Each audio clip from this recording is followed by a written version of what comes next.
Hello and welcome to Corona Dialogues, where we speak to global experts on the challenges that continue to face the world on the corona pandemic. Today we are joined by a special guest.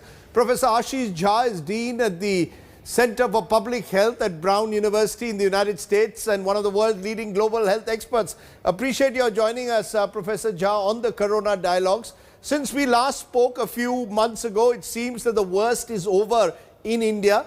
Is that a belief that you subscribe to, that the worst is over? Or do you believe that complacency is the last thing that one can afford in COVID times?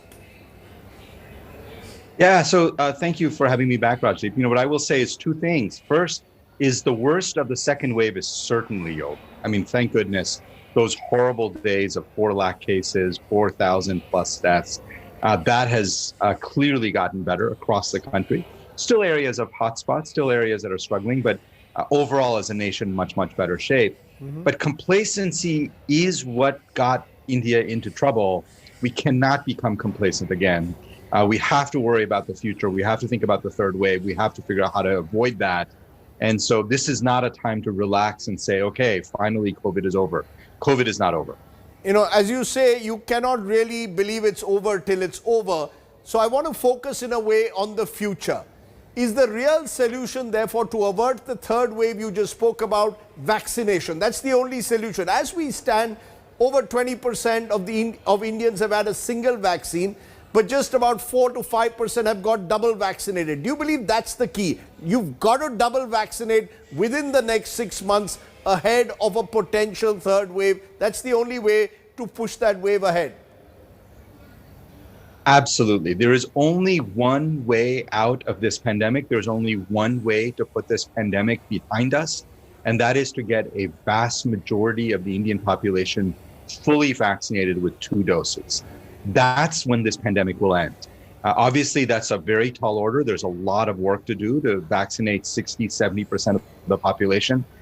We've got to go as quickly as we can, but everybody will need a second dose. Just because the Delta variant that's widely circulating in India and elsewhere really requires 2 doses. That's an important point, and let me get that clear. You are telling me today, Professor Jha, that a single dose is no protection against the Delta variant. You have to be double dosed, and particularly because there is the fear of a Delta plus variant or other variants out there, it's necessary to be double dosed. Am I correct? Yeah, I wouldn't say there's no benefit of one. There is benefit of one. It is not enough. You're going to see too many breakthrough infections, too many people who are still going to get sick. So one is helpful, but not nearly enough. You do need both doses for the Delta variant and the Delta plus. Do you believe, though, that it is also too early to predict that the Delta plus variant, which has spooked many people, is more infectious, more contagious? Could that become the source of a third wave, as some fear? Am I being alarmist to even suggest that? Yeah, I think it's too early. We don't know enough about the Delta plus right now. And the new mutation on the Delta plus that makes it different from Delta is a mutation we have seen before. So I am not at this point particularly worried about Delta plus, or let me put it this way. I'm already very worried about Delta. Delta plus doesn't add much concern to what is already a difficult situation. So I wouldn't focus so much on Delta plus. Again, we may find evidence that says it is a problem, but I suspect it'll be just as bad as the regular Delta, and that is bad enough, and that's what we have to deal with. Can I, for a moment, Professor Jha, just return to that issue of vaccines that we spoke about just a minute ago? We have not vaccinated people enough. That's very clear. But there are 2 ways to look at it. The government says, look, we've vaccinated more people than the United States in terms of just sheer numbers of vaccination.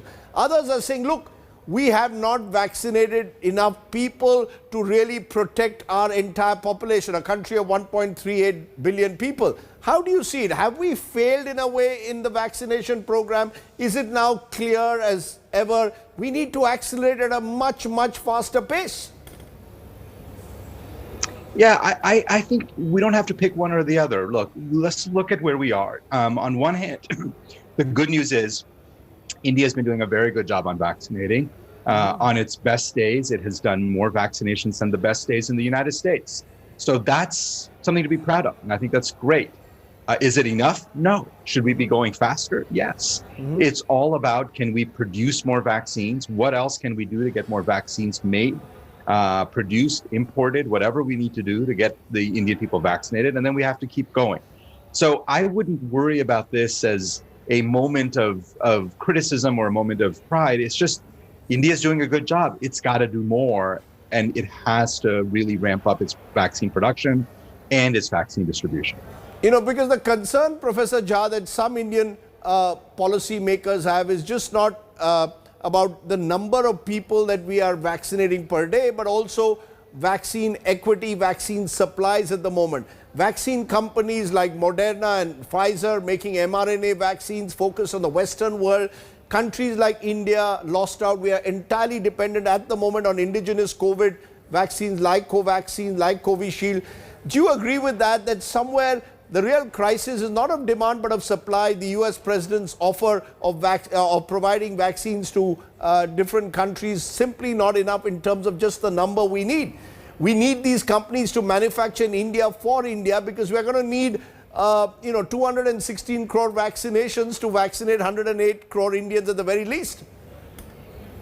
Absolutely. We need an all of the above approach. So I think President Biden's pledge for more vaccines is good, but it is not good enough. We're going to need more vaccines now. America will have plenty of vaccines. It has plenty of vaccines now. I think it needs to be shipping and sharing more of these vaccines today, and needs to continue doing that. And then again, absolutely working with these manufacturers, Pfizer, Moderna, Johnson & Johnson, and saying, how do we build partnerships with Indian manufacturers to get more manufacturing happening in South Asia? It's all of those things are necessary. The good news is both Covaxin and Covishield look like very good vaccines. So it's not like the problem is that India's got bad vaccines. They both, again, the data on both of them are quite good, but we need much more of them. I want to also focus today on something that you've just put out on a few days ago on social media, on Twitter, and that is an issue of great concern. An important study out of the United Kingdom is now essentially talking about what is dubbed as long COVID. People who've recovered from COVID but are finding that they've got other health hazards over the long term. There appears to be evidence that it can lead to neurological damage, as you've written in some cases. How concerned are you about the long-term effects of COVID? Is that something we've not focused on enough? I am pretty concerned. And this is one of the reasons why some policymakers who say, oh, vaccines is too hard, let's just let people get infected and then they will recover and then they will have immunity. This is a terrible policy because we don't know all of the long-term effects of COVID, but they are likely to be substantial in many people. Some people will do fine. Some people will recover quickly and have no long-term effects, but it's very clear at this point that many, many people will end up having long-term effects. And for a country our size, if we end up with tens of millions of Indians who are disabled, who have long-term neurologic issues, that's going to be a very substantial burden, not just on them and their families, but society. We must avoid that at all costs. Can you please elaborate that for our viewers? Are you saying that there are long-term effects of COVID that India needs to look at very closely, study and understand the implications, and maybe communicate that much more? Yes, I'm saying several things. First, I'm saying that India absolutely needs to study and understand the long-term implications of COVID. That I think is very, very important. Second is I am saying that any policy that basically assumes or promotes people getting infected as a way to build up population immunity is, in my mind, a bad policy, because the long-term effects will be substantial for many people, and we have to do everything we can to avoid that. The good news is we know how to avoid that. We know how to keep infection numbers low. There are lots of public health measures. We don't have to do lockdowns. There are many other things we can do to keep infection numbers low while we get the Indian people vaccinated. And long COVID is one of the many reasons we have to be very careful about letting the infection spread too widely, too quickly. Again, to understand this, Professor Jha, is it just the long-term effects of COVID on the brain, the lungs, as has been suggested, or is it much more than that? Should we be really worried about the impact it can have on the human body? The data suggests that the effects certainly are on the lungs, but also now we're seeing real data on effects on the brain, cognitive function. And that, of course, is very, very important for a lot of people who, but also a lot of other neurologic problems. And then there are problems with the heart, there are problems elsewhere. So we don't know all the effects of this virus.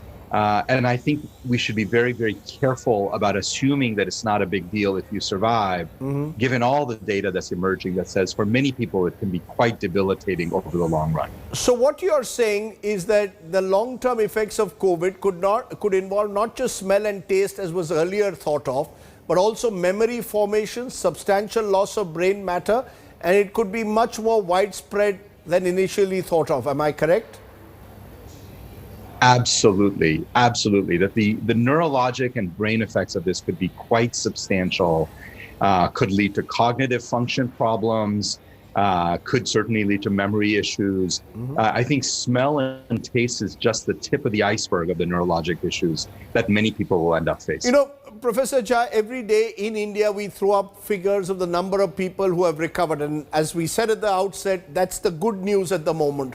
But presumably what we are also therefore now suggesting is recovery doesn't mean that we've conquered COVID. And even after a person has recovered from the initial COVID infections, it doesn't mean that we are ahead of the virus. What you seem to be suggesting that it is not enough to have had immediate recovery. We need to monitor people so that the long-term impacts of COVID can be avoided. Am I correct? Absolutely. And recovery rate has always been a funny statistic. Most countries don't use it because it doesn't really have much meaning. We expect 98, 99% of people to recover. This is a virus that doesn't kill most people, thank goodness. But just because they have recovered and have not died does not mean that there are not long-term health effects. And increasingly proportion of those people there are, and that needs to be monitored very closely. You know, I see, Professor Jha, a lot of work being done in the United States and the United Kingdom on long COVID. Do you believe, therefore, Indian doctors or those involved in our policy initiatives on COVID need to get into collaborative exercises with doctors across the world, share more information so we recognize just what long COVID is?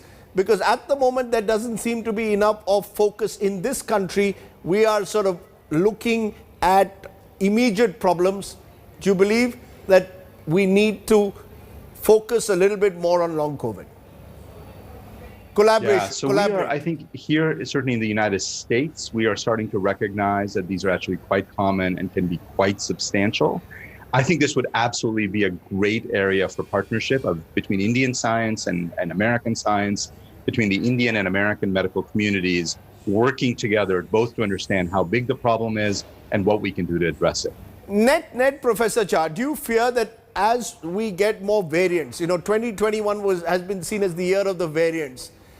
Do you believe we can really predict what happens next in this fight against COVID? Yeah, this has been a pandemic that I think has surprised us on many, many terms. And so far, the good news is that our vaccines continue to hold up against the variants. But the best way to avoid a new variant, the best way to avoid variants that really challenge our vaccines, break through our vaccines even more, is to slow down infections. And we have had too many large outbreaks. The very, very large outbreak in India, of course, spawned both Delta and Delta Plus. We don't know what's coming down the pipe. And the best way to avoid anything bad is to keep infection numbers low, not just in India, but around the world. This is one of the many reasons we have to really work on suppressing the virus and not letting it run wild. Given that we don't know what variant could be next, can we say, or are you willing to say with any confidence that the third wave could get postponed, prolonged, as long as we adopt COVID-appropriate behavior? Or do you believe that it is impossible to tell when this third wave could hit, particularly as we open up our cities? Do you see any kind of timeline for a potential third wave, Professor Jha? I think the timeline for a third wave is completely dependent on both policy and individual behaviors. What It is completely dependent on what people do.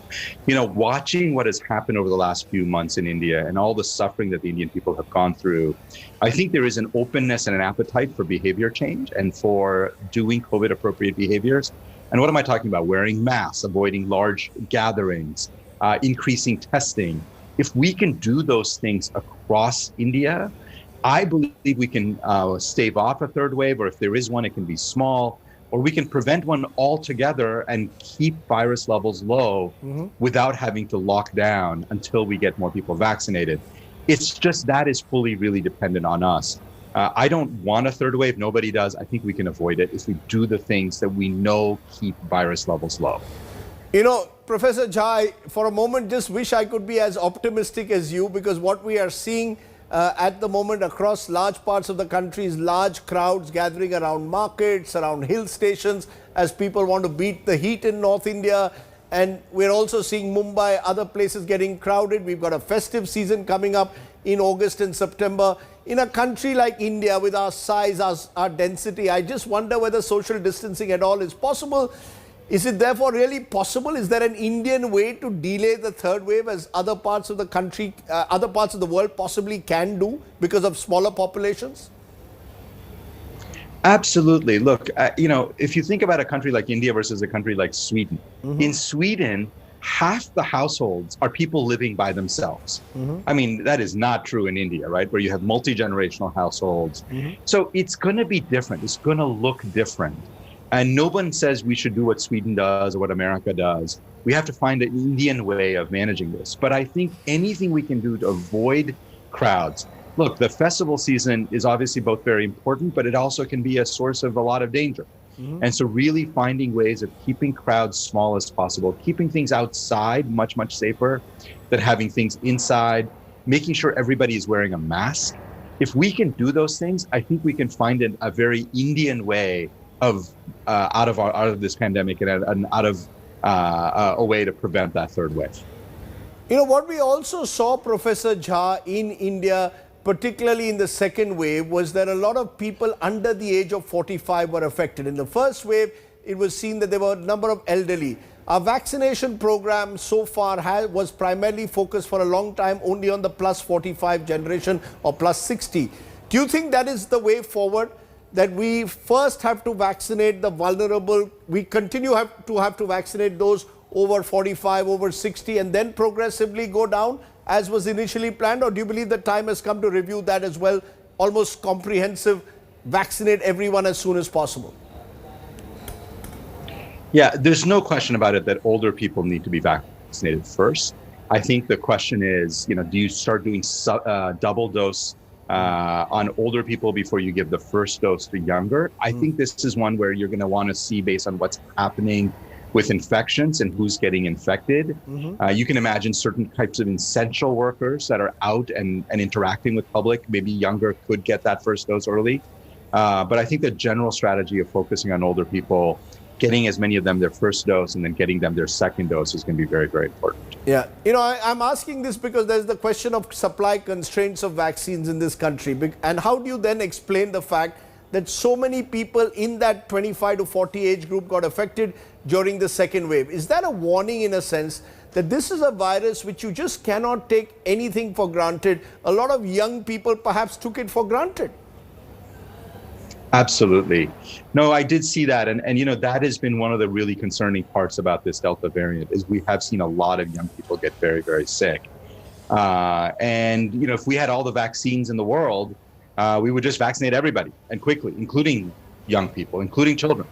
But the question is right now for India is if you have to make priorities, what do you do? And you want to prioritize older people because they're much more likely to get really sick and die if they get the virus. But for younger people, it's got to be other public health measures, got to keep the masks on, got to do whatever we can to really avoid those infections in young people because they do get sick as well. Got to keep the mask on. I'm showing images of people who are not wearing masks, and that's a message you're sending out that you still have to keep the mask on. There's also the third belief that a potential next wave, third wave, could affect children. Many epidemiologists and most studies seem to believe there is no evidence at all on this card that children are at high risk. In the US now, you're going to have vaccination programs for children. Is that something we will have to look at in India as well at some stage, vaccinate children too? Yeah, I think that's right. That I think that at this point there's no data that says that these viruses or these variants are particularly harmful in kids. We know kids can be infected. Obviously, they tend to be lower risk than adults. But eventually, India will want to vaccinate its children, as America is doing, as I think Europe will do relatively soon. And the reason is that the virus isn't going to go away. Even if we get to 60, or when we get to 60 or 70% of the population, the virus will still linger. It'll still be around. We'll see few outbreaks here and there. And if all the kids remain unvaccinated, they will remain susceptible. So eventually, once adults are vaccinated, absolutely, I think it'll be very important to get kids vaccinated as well. In your view also, is it now almost certain or inevitable that there will be a booster dose necessary at some stage in the near future? Like we have a flu virus, as the virus mutates, we'll have to also look for a booster dose to manage the mutating virus? Maybe. I think there's been a lot of talk about boosters. So far, all the data I have seen suggests that these vaccines are really quite durable and probably give us a pretty nice amount of time of protection. We don't know how long, but certainly at least a year and probably much longer than that. And so it could be that for the first couple of years, there may need to be boosters, especially for older people whose immune system doesn't react quite as well. But I think at this point, we just have to see where we are. I would not be planning on boosters right now, and I would focus right now on getting as many people vaccinated. And we can come back and discuss boosters in 2022, maybe. Sure. If we need to. Do you also believe, though, that we need to look at, as some parts of the world are doing, a cocktail of vaccines at the moment, particularly if we run short of supplies?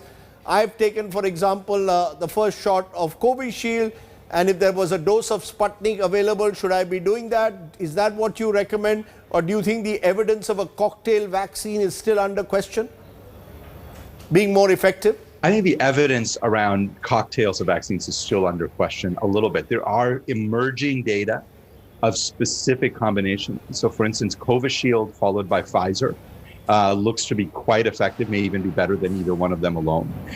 That looks like a really good combination. I think we're going to have to test these things out because they're all different and we don't know what kind of immune system they're going to generate. So at this moment, I would say to people, don't go out on your own and get one of one and another of another. I don't know that that's safe, and I don't know that that's going to be effective. Stick to where we are. And as we study these cocktails more, as we study these mix and match strategies more, we will know more about which ones work and which ones don't. In conclusion, Professor Jha, do you see the world today being in a better place than it was last year this time? The fears, of course, now are that the US, the UK, in some parts because of sporting events becoming super spreaders, could see another wave. Do you really believe the world is in a better place? Have we finally slowly gotten ahead of the virus? Or is there a danger, as we are seeing in some parts of the world, including India, of lowering our guard again too soon?